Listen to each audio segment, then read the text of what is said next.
Имам Муслим сахих хадистер жинағында ардықты пайғамбарымыз Алланың оған салауаты мен сәлемі болсын, сендерге ораза, намаз, садақадан сауабы абзал болатын амалды нұсқап айтайын ба дейді.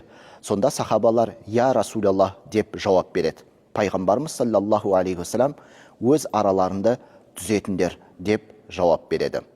Анфал сүресінде Алла тағала аузу биллахи минаш шайтанир раджим фаттақуллаха ва аслиху зата байникум. Алла тағаладан шынайы қорқып тақуалардан болыңдар да өз араларында түзетіндер деген. Қазақта айтады, дос болсан берік бол, досыңа серік бол дейді.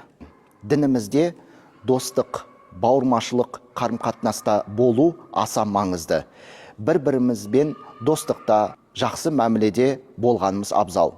Егер ұрысып, жанжалдасып, келіспеушілік болатын болса, 3 күннен артық араздасу дұрыс емес екендігі дінімізде ескертіледі.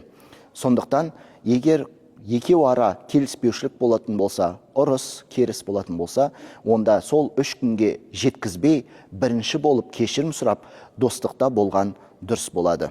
Және де сол жақсы қарым-қатынаста болу, достыққа берік болуға көңіл бөлуіміз қажет.